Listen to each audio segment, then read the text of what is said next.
Well, now I'm going to ask everyone on our first panel of the day if they will turn their cameras on and say hello. And please bear with me as I get everybody on the line.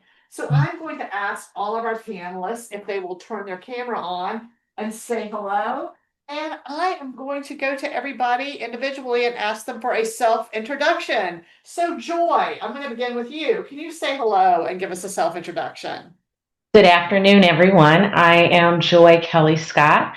I am a managing director at Ernst Young. I'm out of the Dallas office. I specialize in international taxation. I run a team here in Dallas, as well as I have other teams that I run across the US and India that we work with as well.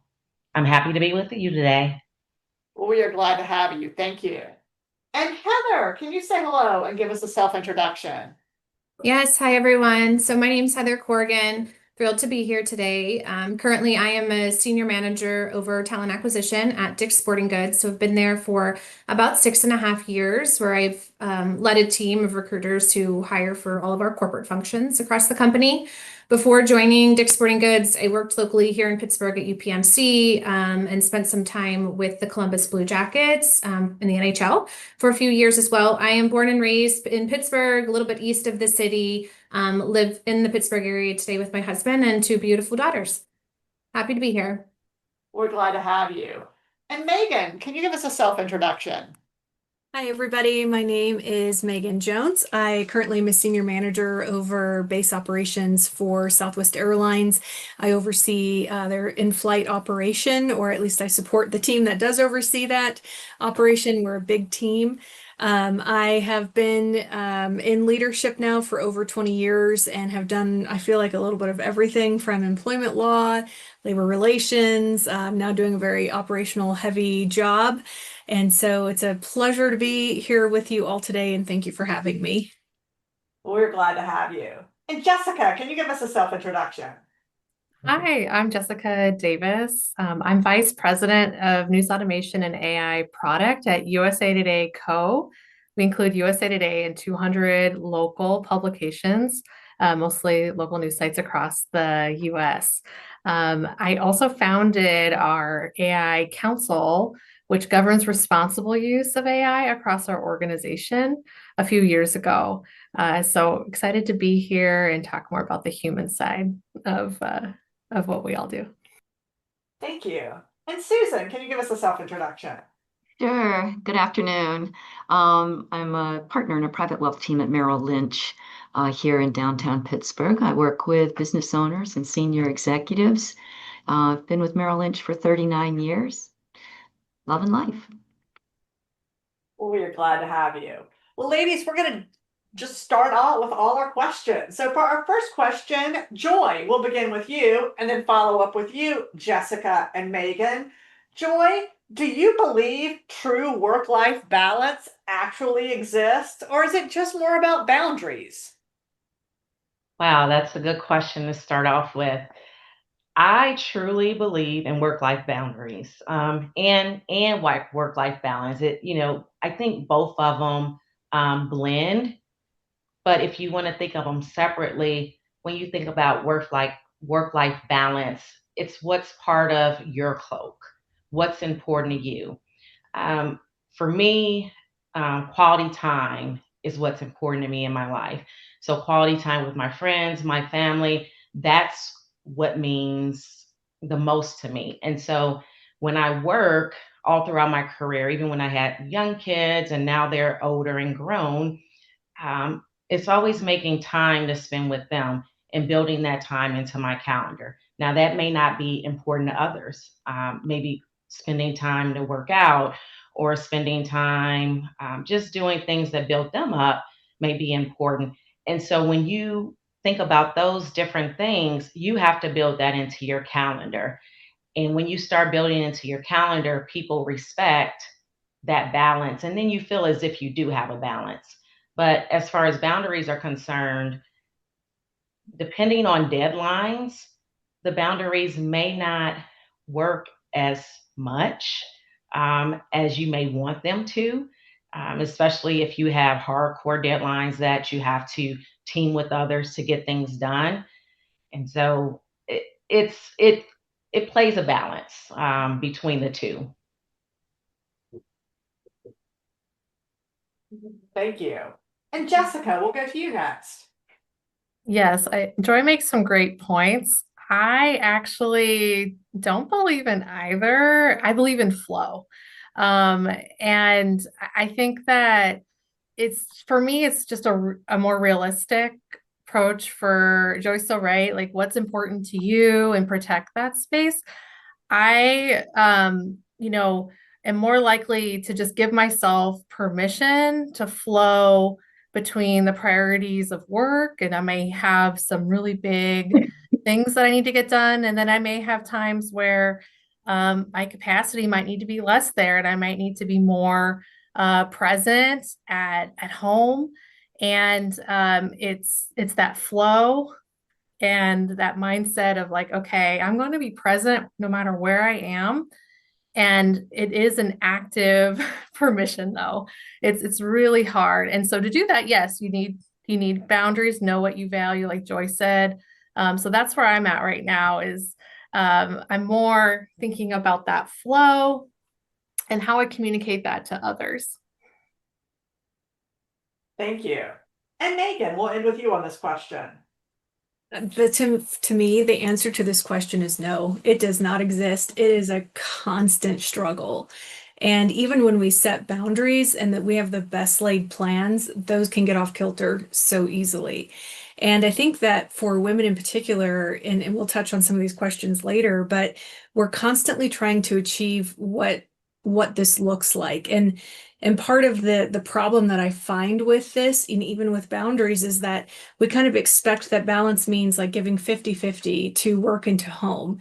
And it's not that. Sometimes it's more work, sometimes it's more home. Sometimes you have days where you nail it, and sometimes you have days where you fail at both of them. And you're like, gosh, I'm not doing home or work well today, and you have these wins and losses. So it is about boundaries. And I think for those of us with a high drive and high work ethic, we have to set those boundaries to say, I have to stop working because, at this time, because I really need to be present for my kids' event or this dinner with my family or whatever it is. So yes, it is more about boundaries, I think, than achieving a true work-life balance, because that is a problem that none of us will ever be able to solve, but we will just burn ourselves out trying.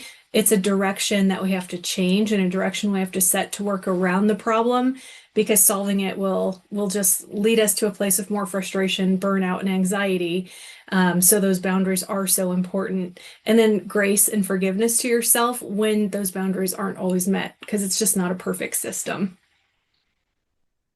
Wonderful. Thank you.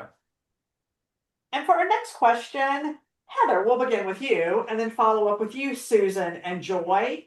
Heather, what's the difference between being available and being accessible? And how do you communicate your limits?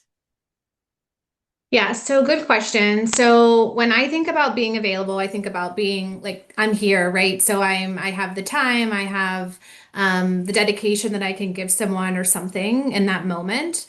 To me, being available might have to do with exactly that moment in time, but being accessible to me is more about being approachable. So, being accessible, I feel like comes with building trust within people that they know that they can turn to you at any point, whether or not you're actually available. So to me, like I think about what I've tried to implement as a leader, and that is that, I lead with transparency. So the team that works with me knows about my home life. They know about my children and things that I have going on. I try to build that trust with them. So when they might know that something's going on and I'm not available because I'm at something for one of my daughters, at the end of the day, if it were an emergency or something's going on, because I have built that trust with them and they know I'm someone that they can come to, that I am always accessible to them.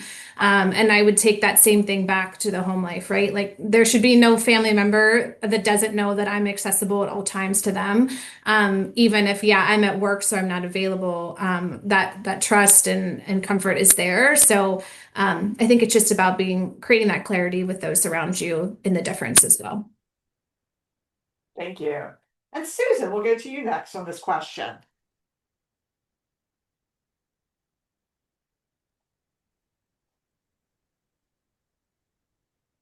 Oh, Susan, you're on mute. You'd learn. You'd think you'd learn. At any rate, the two words are so interchangeable, right? And in a lot of ways. The most important thing, whether you're accessible or available, is that when you're with someone else, you're present to them, that you are open and that you actually are hearing what they say, giving them time to think through what's on their mind and communicate it to you, and responding to what's really on their mind. Any given point of any given day, you could be accessible, you could be available, but at the same time, you could also not be able to really listen. So I think that the idea that you're able to create a space for another human and actually both of you be able to think and exchange ideas and thoughts and feelings is what's most important under those two categories. Thank you for that. And Joy, we'll end with you on this question. Yes, I think Susan made a good point about being present. When we think about when we're in the office place or even with family and friends, you want to be present in the moment. And there's so many conflicting things that are going on in our lives and our heads that sometimes make it very difficult to become present. But when you are available, let's say in the office for a project, or you're saying, I can help with this, you need to be present in that moment in order to be successful. If you're not present, your thoughts are not flowing, you cannot contribute properly to the team. So being present is very important. But you also have to be honest. Do you have that availability to be present? If you are bogged down with a ton of different projects, you cannot be present. So therefore, you're really not available. You're accessible. I can be accessible to you if you have questions. If you need help, you can reach out to me, but I'm not available to help right now. And I teach my team that all the time. We work with global teams, we work with teams in various cities because we're handling multiple clients at one time. And none of us can be available at all times when someone wants us and actually be successful at it. So that's where accessibility comes into play. We take vacations. We may be on other client calls. So you can ping us, you can reach out. When I get a moment, I'll address it. But being available at all times to everyone, it's impossible. You will drain yourself and you will feel as if you do not have that work-life boundary or that work-life balance because you will be drained eventually. Yes, thank you. So moving to our next question, Jessica, we'll begin with you and follow up with you, Heather, on the same question. Jessica, what's a boundary you've set recently that changed your day to day for better or also maybe for worse? Well, I have a for better. And one of the things that I really enjoy as part of my daily routine, it was actually called out on the last presentation, Carlin's presentation, that was really thoughtful about that pause in your day to reconnect with yourself. So I definitely start my day with just that pause. And even if I can only give myself 2 minutes, is better than 0 to just kind of connect, see what's going on is really powerful, because a lot of you have talked about intention. And if we're just go, go, go, go, we can kind of get sucked into other things that, right, don't serve us. So one of the key ways that I put this into practice to catch myself is if I've missed that personal time in the morning, on my work calendar, I have a power hour where as part of my agenda is, okay, it's a breath in my day to make sure, okay, what do I need to be doing? And I am not available for meetings in that hour. That's a meeting I have with myself. So I have my personal pause and then I have my work pause. Sometimes I can only give it a power 10 minutes, but it's a commitment to myself. And it's pouring myself into my plan and not the plans of everybody else that I have found to be so rich. And sometimes I choose to use that time to meet with other people, yet mostly I'm getting ready and filling myself up. Thank you. And Heather, we'll follow up with you on the same question. Yep. So this one might seem simple, but it's actually just my car rides to and from work. And a little different than others. My car ride actually is with my daughters because Dick's Sporting Goods actually has a daycare that's right beside us. So I used to use car rides to, listen to music, take a work call, listen to a podcast. Those were things that I enjoyed. When now I actually just enjoy the entertainment of a 3-year-old telling me about her day. So it's just that time to connect with them and, hear all the things that she is talking about. But to Jessica's point, like it's the pause. It's not thinking about something relative to work. It's just being in that moment and being present. And it's very needed every day. So for me, it's just using the car ride as a time to disconnect from everything else around. Thank you. So moving along to our next question, Joy, we'll direct this one to you. Joy, what role does company culture play in supporting or sabotaging women's boundaries? So when I think about company culture, I think about something that empowers us as women to be who we are and be able to bring our full self to the table. When you're not in an environment where you're able to bring your complete and your whole self to the table, you're uncomfortable. It's hard for you to think, it's hard for you to process, it's hard for you to be involved, it's hard for you to be part of just the cloak of the company, the structure of the company.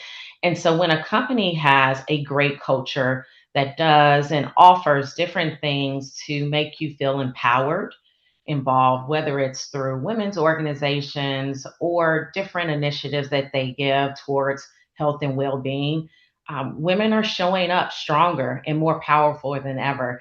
I think that's why you see a lot of women rising to the top nowadays, is because we feel empowered, we feel surrounded, we feel loved, we feel as if the culture believes in us and wants us to be there. When you have companies that I think of companies back in the day, it was all men driven. It wasn't a lot of women rising to the top because they just didn't feel empowered. They didn't feel as if they had a voice. And nowadays we have that voice and we know that we have a voice. And when the culture is there, you rise. Now, if you work for a company where the culture lacks and does not support your endeavors and support just you in general, it's tough. It's tough.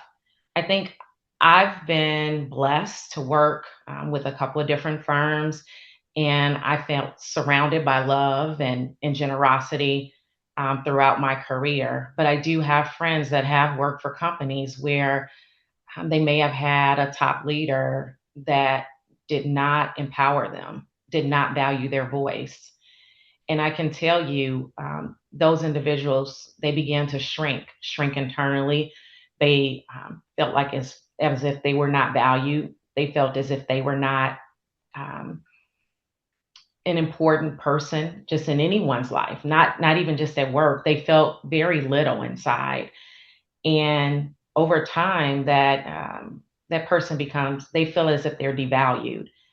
And honestly, a lot of them have made career switches and they've moved to companies where their culture values them and empowers them and they're excelling.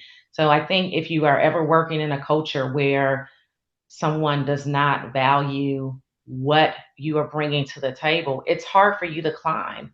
And then you have to ask yourself, am I in the right place? Is this the right place for me? Will they help me reach my limits? And your limits the sky should be your limit.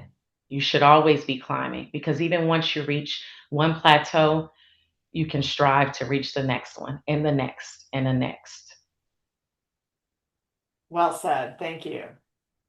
So for our next question, Megan, we're going to begin with you and follow up with you, Susan, on the same question.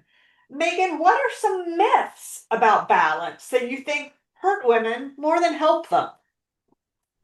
I think for women in particular, there's a lot of myths that hurt us more than help us. And, some of the pressures that I think that we feel are just generally like outdated, but we still carry them with us. And, part of that is like balance means that you give everything to everybody. And that's just not realistic. It's, everything in life is seasonal. And so sometimes you give work more, sometimes you give personal more, and that you can do it all if you're organized enough to do it. And I think that we start to feel like, gosh, if I could just get it together, if I was just a little more disciplined, and we start to become our own worst enemies and guilt ourselves into feeling like we're failing and, that we're not doing good enough. And I think because of some of the like outdated thinking that we still sometimes find ourselves working up against in the workplace, we feel like we have to say yes to things to prove our commitment and prove our worth, and demonstrate that we are willing to do what it takes. And I think more so for women than men in the workplace, we face a struggle in that regard. But I think most importantly, one of the biggest myths about work-life balance is that as long as you prioritize self-care, it will all work out. Well, self is great, but I'm sure we've all gone to get a pedicure or a massage or taken a little time for ourselves, but do you feel in the big picture less burned out or less stressed out, or like, gosh, balance is restored, my chi is totally restored? Most of us don't, because it's not really the solution to the problem. And where it can offset some of like the momentary, like maybe mental load we're feeling, it doesn't address the root cause of, the burnout that we're feeling. And it's just it's a way to treat a symptom to a bigger problem. So I think there's a lot of myths out there, with the number one being for women in general, that you should be able to do it all. And that if you're not doing it all and you're not balancing, it's a you problem. And it's not usually a you problem, but we put that on ourselves and we take that accountability on, versus identifying like, well, it's actually a workplace problem because the culture of the facility that I work at or the business I work at is not a culture of having balance. It's a culture of expecting availability all the time. Or it's maybe a boundaries issue with certain family dynamics where we need to be better about maybe setting a boundary, but it's also, sometimes those things cannot wait and they have to be addressed. So, I think the biggest takeaway for us is to self-check ourselves when we start to beat ourselves up over this. Is it really, am I struggling because I did something wrong, or are there things out of my control and I'm just doing the best that I can? And we have to constantly remind ourselves of that so we don't run ourselves into the ground. Thank you. And Susan, we'll follow up with you on the same question. Yeah, Megan, that's really awesome. First of all, I mean, I think the biggest myth is that it's consistently achievable, right? Like we're always going to have everything perfectly under control and in order. It's not consistently achievable. And, as we change, as we evolve, the inputs aren't always the same. Your life changes, your things in your life change. And so I like to think about it more as outcomes. If we can really focus on what is the outcome we, as an individual, as a human being, not a human doing, what's the outcome I want? And is what I'm doing going to get me to that outcome that I value, that's part of my value set? So I think that standing back and really thinking more, and I could talk about that forever, really. We approach it like it's a math problem, right? You got 24 hours in a day. And just like Megan says, well, if you're more organized, you know, and you're going to sleep for 7 hours, and then you can, well, we put an hour here and 2 hours there and 15 minutes here, that everything's just going to magically work out okay. Our heart doesn't work that way, and our brain doesn't really work that way either. So when we're aligning us, who we are from the inside out, with the outcomes that we want, that we value, that we think are most important, and those change over your lifetime. Early on, it's, you know, kind of getting your feet on the ground in a career. Maybe that's your primary outcome that you really want to get going. It may be a spouse, then children, and you know, life goes on. And someone else mentioned there's multiple cycles throughout life. So we figure out, if we can think through, what are my values? What are the most important things to me? You know, is leadership of value, or is fitness of value, is nutrition of value, is creativity of value? And what outcomes do we want to achieve using those values? Then figuring out, how do I weave a life, not a math problem, out of those values, out of, and get to that outcome that we really want. We feel like, you know, if it doesn't come out perfectly, we failed. There aren't any failures. There's only opportunities to learn. So if you can turn that around, and I had this conversation with, and I'm old, and you can probably really tell because the hair's getting really white. But I had this conversation with my 34-year-old, because she was, you know, she's in a new company, she's in charge of customer service, and, you know, it's just like a really big deal, really big job for her. And she felt like she just completely failing on every front. And I said, you know, you're not. You've got to turn that around. What have you learned in the last 6 months, the last 3 months, the last 24 hours that you either will repeat or not repeat again? But if you turn it around and think of it as a learning, there's so much more perfection in that. So there's no failures. There's just learning. Life's not a math problem. We have to focus on what's important to us, what we want the real outcome to be, and then what are the values that we stand for, that we live by, that creates those outcomes.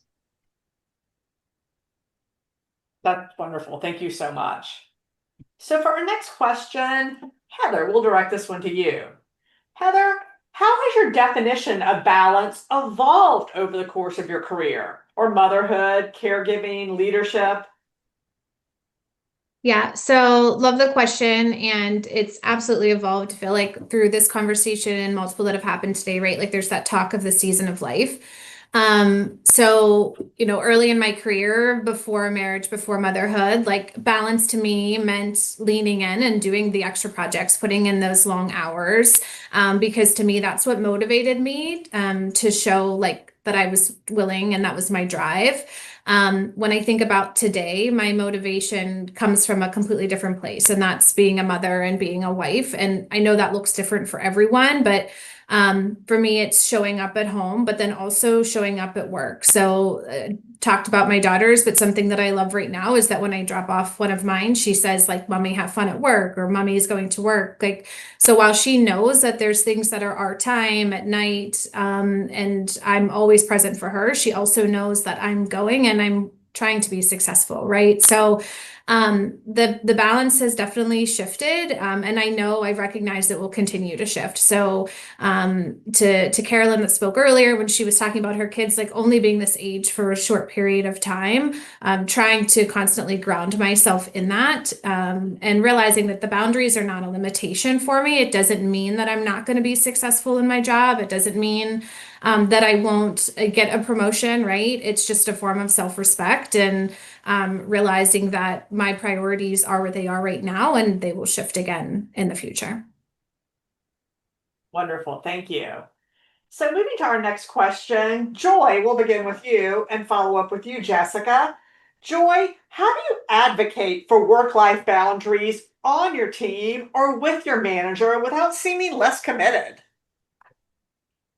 I think for me, it's easier being a leader because I'm advocating top down. And so I think anytime you have a leader that is advocating top down and telling you, hey, I see you've been working a ton of hours. When are you taking a break? Are you planning a vacation? Um, why don't we build in a little bit of work life flexibility? I think it's easier. When I think about me being a single mother throughout my career, and I had to advocate for myself, I had to sit down and have those conversations and say, look, I am going to my child's music program that occurs at 10 a.m. I know we have projects that are due, but this is very important to me. So I'm going to this program. I'll be in the office after I finish and I'll stay late. I'll get the work done. A lot of times we're more concerned about asking and what someone will say versus the actual response that we'll get. So a lot of times if you ask your leader or whoever your boss is, can I take some time to do this? They will say, yes. If that's important to you, yes. They'll also say on the flip side, how do you plan on meeting this deadline? And for me, when I was a single mother coming up, the way that I would do it was I would just get back online late in the evening and I would put in my hours to get my work done, get my deadlines accomplished. So I never let anything slip through the crack, but I did take time away to do the things that meant something to me, which was quality time with my friends or family. It's really just about asking. I would say last year, there was a senior in my group, and I noticed that his personality was going downhill with the team, just a lot of different things. So I pulled him aside. I said, what's going on? Let's talk. And he said, Joy, I'm struggling. I've got too much on my plate, too many projects, and I have personal things going on as well. I said, okay, let's create a schedule that makes sense so that you can do it all. I remembered that conversation. So when this busy season came up a year later, I sat down with him before busy season hit and I said, I want you to focus on your well-being. How can we do this together? What is important to you right now? What is going on in your life that is top priority with you? And he divulged some different things to me. So I said, okay, how can we make this work? We know what's on your plate. We know what needs to get done. And he said, I just need a few hours during the day sometimes, even if it's just on Friday, a few hours in the middle of the day, because that's when I can get things done for my personal life versus me trying to wait till the weekend. It's impossible. And so we created this plan where he steps away once a week and he takes hours to himself to get these things done. And then he jumps back online. He may work later another day during the week. However, he gets it done. He got it done. All the projects were done. We made our deadlines. And guess what? I sat down with him at the end of busy season. I said, how do you feel now? And he said, oh my gosh, it was a huge burden off my back. And I think sometimes we forget that we're all humans. We all need that flexibility. But if you don't ask and tell your leader what you need, we don't know. They don't know. If it's all in your head, we can't read your mind. So it's really all about asking and communicating to whoever your boss is. This is what's important to me. This is what would make me happier. And this is what I'm willing to do outside of office hours to make it happen for you too. I want to team with you. And when you come to leadership saying, I want to team with you, guess what? They'll say, let's team. Let's do this. That's great. Thank you. And Jessica, we'll follow up with you on the same question. Yeah, Joy shared some really powerful things there. And I think there's a couple things that I would add. One is this is something, even small things can model for your team. So if you are a leader or manager, this is something that can apply to you. I think Joy spoke to if you how to talk to your manager. But if you are, you could just I openly talk about my capacity on Mondays at our team, our stand up. And I'll ask, what are you celebrating today, personally and professionally? And I'll lead to break the ice. And it's just giving people permission to share. We can celebrate. A lot of them share work things, some of them share personal. And it's just that safe space. It's okay to share. There are other things happening, acknowledging it in the workplace. There are other things happening. It's not just all about work all the time. And then, many of you on this call are tremendously accomplished professionals. And I do have that reputation for getting things done. There's more than one way to get things done. And Joy's so right. It's about the communication. And actually, being hard to schedule actually creates value. It makes you appear more valuable as long as you're not ghosting people, right? Wow, it's really hard to get on your calendar. You're really in demand. Yes, even if many of those are meetings with myself to get actual work done, right? That creates a perception of value with the people that work with you. For me, it forces a conversation to schedule time with me. It's not just a free for all that you can just grab whatever time you want. And that's that pause that I'm always looking for to say, okay, how can we get this done? What do you really need? And I'm not slowing anyone down, right? I'm not saying I'm not going to do it. It's just, it creates that pause point to really, am I the best person to do this? Or do I need to give an opportunity to someone on my team? Right. So it starts with modeling for me. And there's a couple prompts there, what are you celebrating? And just talking about your own capacity, or just little things that can make a really big difference in the vibe of your team. Thank you. I think we have time for 2 more quick questions. And for this first question, Megan, we'll begin with you and follow up with you, Jessica. Megan, where do you still personally struggle when it comes to balance and or boundaries? And how do you manage that guilt?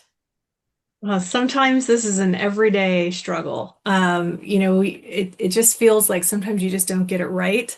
I struggled with it today. It's this constant balance, and I really try to look for the small wins in balancing my schedule, and just try to be really thoughtful and intentional about it. But I've come to learn that beyond like my own responsibility for work-life balance is that it is a shared responsibility among our teams and our culture, and as leaders of our teams, to the point that Joy made earlier, we have influence over this. And so, I try to remember that, am I expecting, something from somebody else that I'm not even able to give myself? But balancing the guilt of this is hard. And I think especially those of us with children may feel that a little bit more, because you want to be present and you want to be, there for them mentally. And if you're distracted, you might have your phone down and you're not checking email, but if you're distracted by what you still have to do, or the follow-up thing you didn't do, or the conversation you need to have tomorrow that's going to be difficult to navigate, you're not really present in that. And so I have found that sometimes, like turning off work and turning on personal and vice versa, those lines can get very blurred, and it's just not that easy to turn one off and turn the other on. And I think we have this kind of idea that once you check out for the day from work, you just kind of put your phone down and that's it until tomorrow. Well, that's not the reality for any career-driven individual.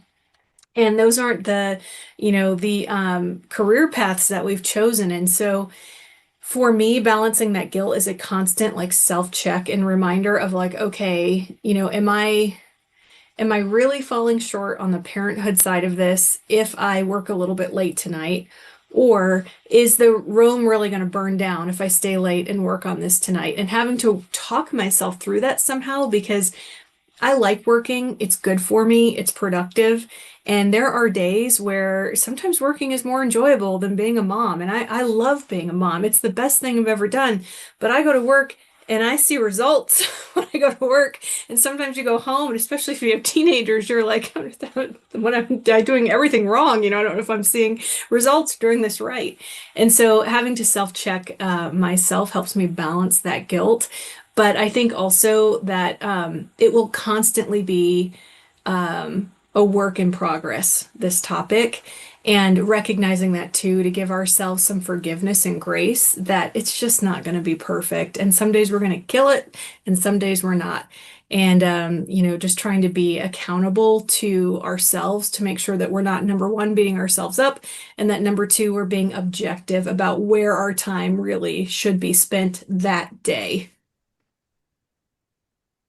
Thank you. And Jessica, we'll follow up with you on the same question. Oh, absolutely. I have a preteen. Oh, that energy is strong. And I try to remember it's a gift. Oh, she's very intelligent. She's learning.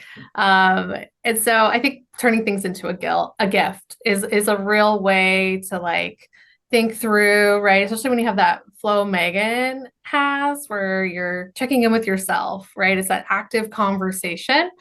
I myself treat guilt as a signal to get curious with myself. Okay, what's going on here? And Megan's right. It's not just about my kids. Sometimes I'll feel a little bit of guilt about, oh, I'm not giving this project enough attention, or, I got injured in tennis a few weeks ago. I'm not doing my physicals. I haven't done all my physical therapy today, and it's 9 o'clock at night. And so it's just like, it's okay. Give yourself that grace. So I get curious with myself about all that. Just ask myself questions. Why is this important? And that may be a sign that my boundaries need reinforcement. I might just need to forgive myself a little bit. It's okay. You did most of your PT. It felt great, and now you need sleep. It's not a sign my commitment is lacking, right? And so I think that's our fear, is like not giving enough. It's enough. And someone made the great comment earlier, perfect versus good enough. And I think it's like a great way to, close this one out. It's just like most of it's good enough, and just give yourself a little grace. Thank you. All right, we're going to do one more quick question, because I love this question, before we move to our next presentation. And Susan, we're going to begin with you and then follow up with you, Heather and Meggan. Susan, if you could go back and give your younger self boundaries or balance, what would it be? Well, I think that, the word should, I would take that out of my language. I spent a lot of my early years thinking, well, I should do this, and it should be this way, and it should be that way, and worked like crazy to make all those things happen.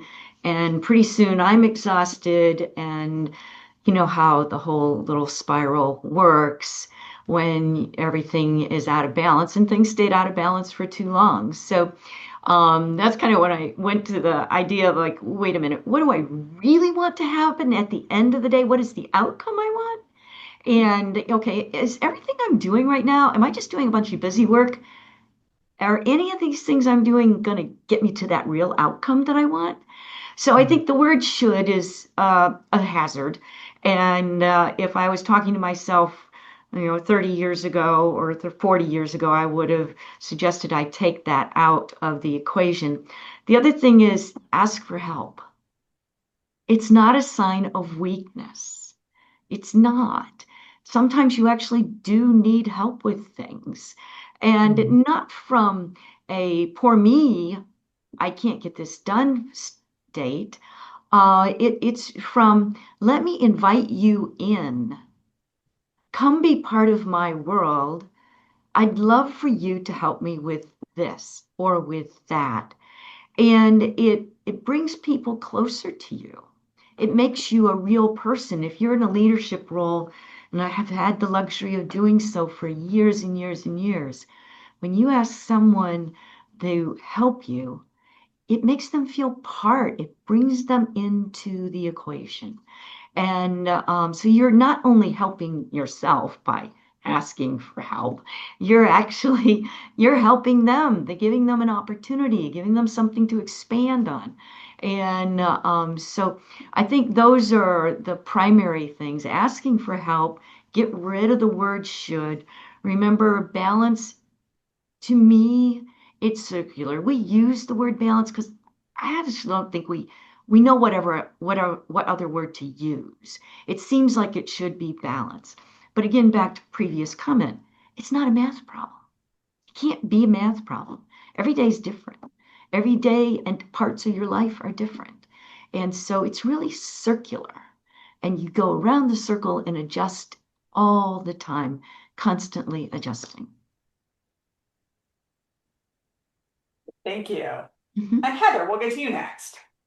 Yep. So I would say that if I was talking to my younger self, I would say a few things. One, especially around the topic of work-life balance, I think when you focus in on that too much, you get caught up in perfection, which is a derailer for myself. So, it's just, I would remind myself to be present in the moment that I'm in, and define the boundaries that I have for myself or the balance I have for myself around that, because it's going to change. It will continue to change. And that not comparing, right? So it's very easy, especially young in career, and someone with drive, to compare to, that female leader that's at the top that you want to be and how they got there. But through conversations, you realize quickly that it wasn't easy for them either. And they also questioned boundaries and balance and all of the things. So I think, again, it's just being present, knowing what brings you joy at home and at work, and finding the in between there, and setting the stage for those that you want it to, whether that be as a leader for those that are on your team, or at home as a mother and what you want your daughters to strive for in their life. But just be grounded in that moment. Thank you. And Megan, we'll give you the final word on our first panel today. The advice I would give my younger self would be just chill out. Chill out a little bit. It's going to be okay. And, I learned through this that your career, it's a marathon, not a sprint.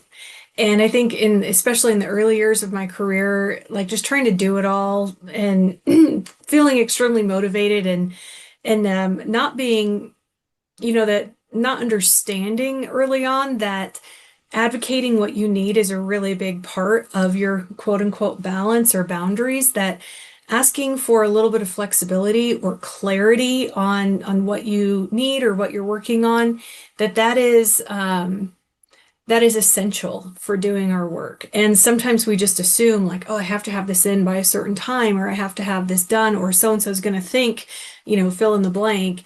And we didn't ask for that clarity to really understand, like, do I have to kill myself trying to get this done, or does this have to get in ahead of everybody else? And, if I could go back and tell my younger self that, it would be those things. And finally, that setting boundaries is a requirement. It's not something that should be guilt-ridden. And in my younger years in particular, I used to feel very guilty about setting boundaries because, like, well, if I say no, then something's going to fall here, or maybe I won't look good, or maybe I'm going to let my leader down, or maybe I'm going to let my spouse down or my kids down if I say no. I can't do that right now. And learning how to reframe that to being someone who is still perceived and recognized as being a willing participant who's willing to get it done, while still not compromising the things in life that are most important to us, because at the end of the day, our families are most important to us, because jobs come and go. And, we could be here one day and gone the next from a company. Layoffs happen. My company laid employees off for the first time in 55 years. Just earlier this year. And so it really puts into perspective, like really making sure that regardless of where you're at with setting balance and boundaries, that you're not neglecting what matters most, and those big priorities are being fed and watered first before everything else. So that's what I would tell my younger self, is don't feel guilty about a boundary. And I struggle with that even now. Like, it's not perfect. just relax a little bit, and you don't have to do it all at once. It's a marathon, not a sprint. Well, thank you so much. Well, ladies, this has been a fantastic conversation. So thank you all for taking the time to speak with us today.